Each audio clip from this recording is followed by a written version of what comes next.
Hello and welcome to my YouTube channel. Thank you for visiting today.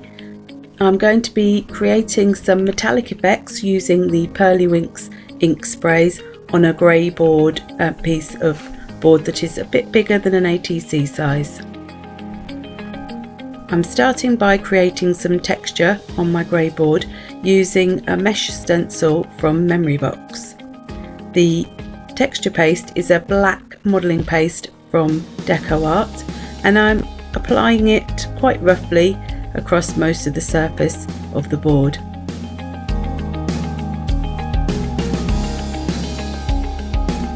After it had dried, I'm using now some black gesso to make sure that the whole board is coated before I use any spray inks on top of it.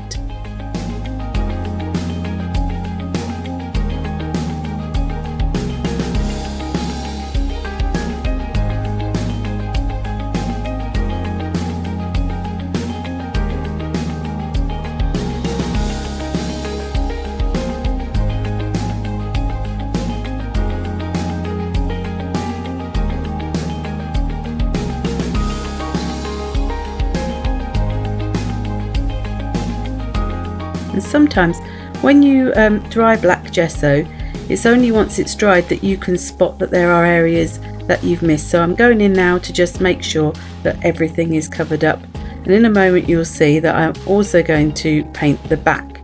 This is something that I personally just like to do. I like to make sure the edges and the backs of any project I'm working on are all finished off just as much as the front is.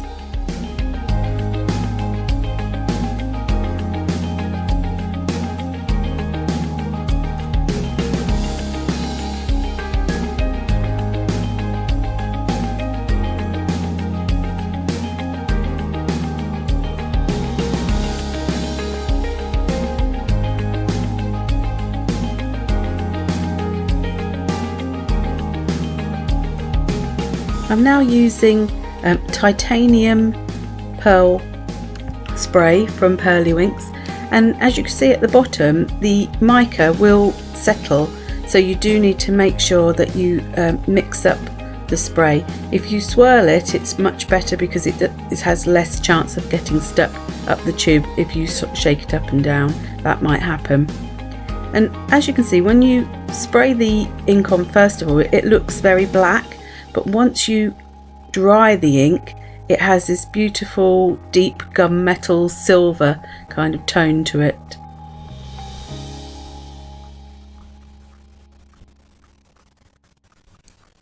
So that was my base finish. So next I wanted to create some aged metal, but using watercolour cardstock. So I'm using the titanium and also the pumpkin orange from the Bright collection.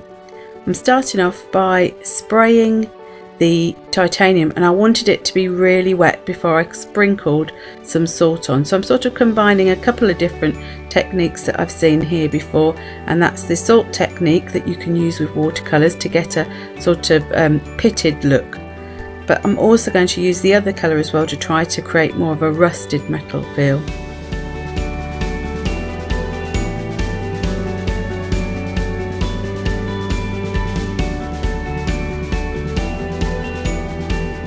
You do need to be careful when you start to rub the salt off, because it will have got very hot from the heat tool.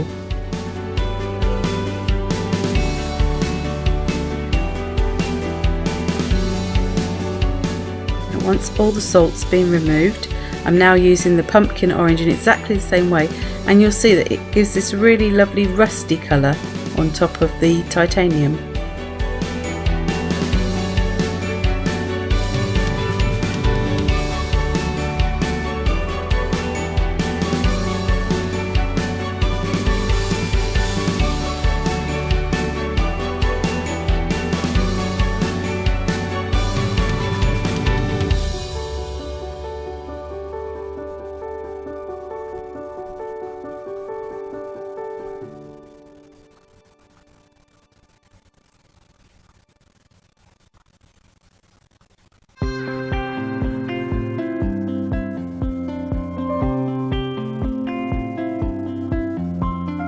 The second piece wasn't quite as dry as I would have liked, so I'm going in again just to try to dry off some of those areas.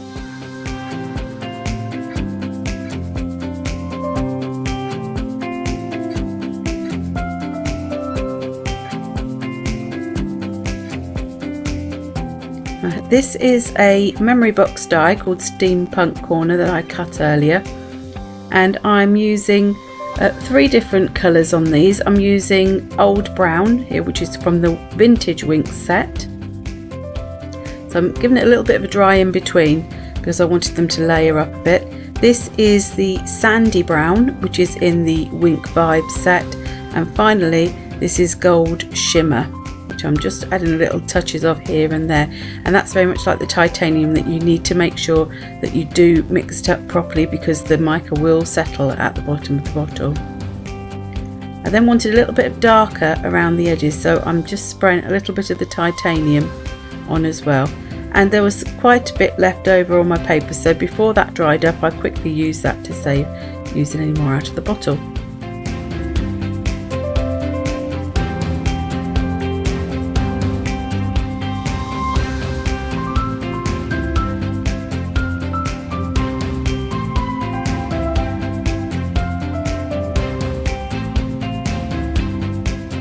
I'm using Cosmic Shimmer Glue because it is a good grabbing glue, and it also does dry clear, so if any of the bits do pop out from between the cogs on the die, hopefully they won't be able to be seen.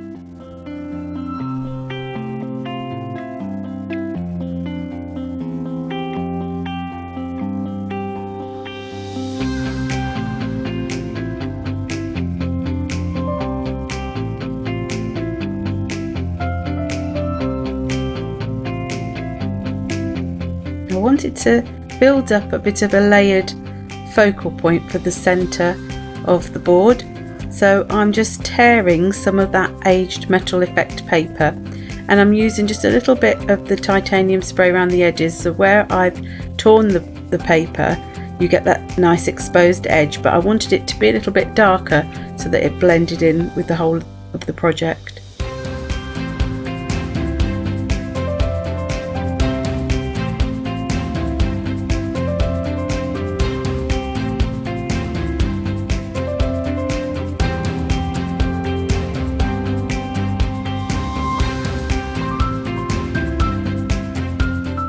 Now these are some resin papers that I made recently.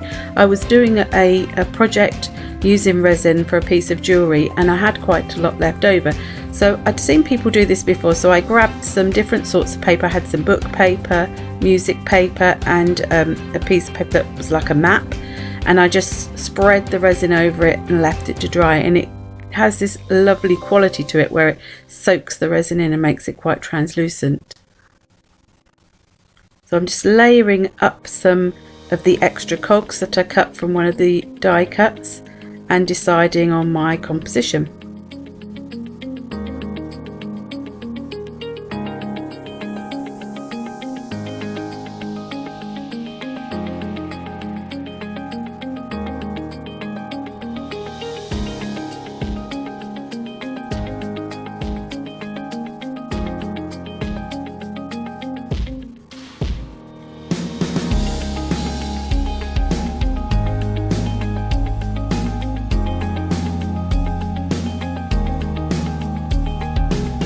I had glued it with the Cosmic Shimmer, but I wanted a little bit of extra support, so I did the staples, but also because it's got a very industrial feel, I thought the staples went quite well.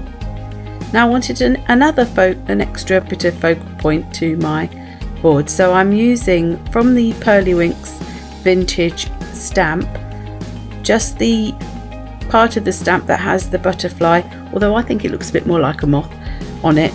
So I'm just inking that up with VersaFine in black and stamping it onto another piece of the aged metal paper. Now it didn't stamp particularly brilliantly because of all the texture from the salt and everything else, but I thought I would still put the embossing powder on and see what it looks like, because sometimes that can help to bring the detail out a bit more.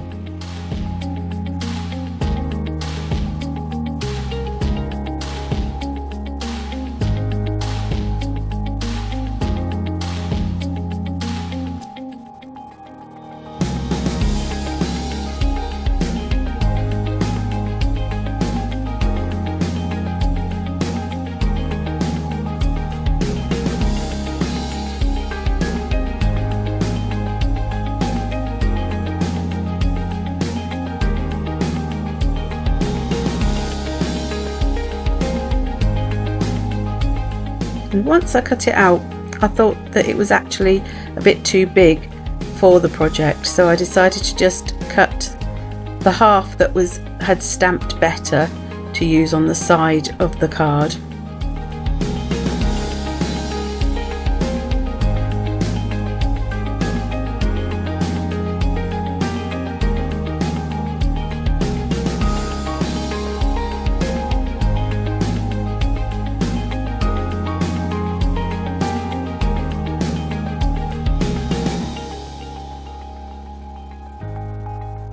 And one of the things I love about mixed media is adding all different sorts of textures. So to sort of contrast a little bit with the really sort of metallic feel of the board, I decided to add a little bit of material, and this is cambric, which is a bit like gauze, but it has a much more solid structure to it, so you can fray it really nicely and it doesn't fall apart when you wet it. But because I wanted it to match in with the rest of my project, I then used some of the spray inks to give them a little bit of colour.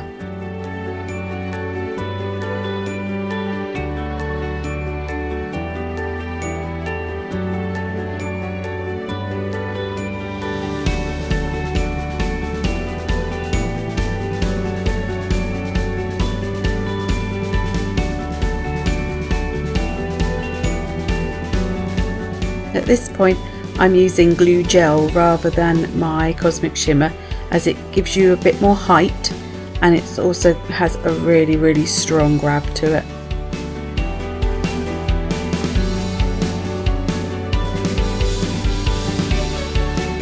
And finally, I always like to add some sort of wording to my project, so I'm choosing one of these Tim Holtz Small Talk stickers and just adding it into the main focal point.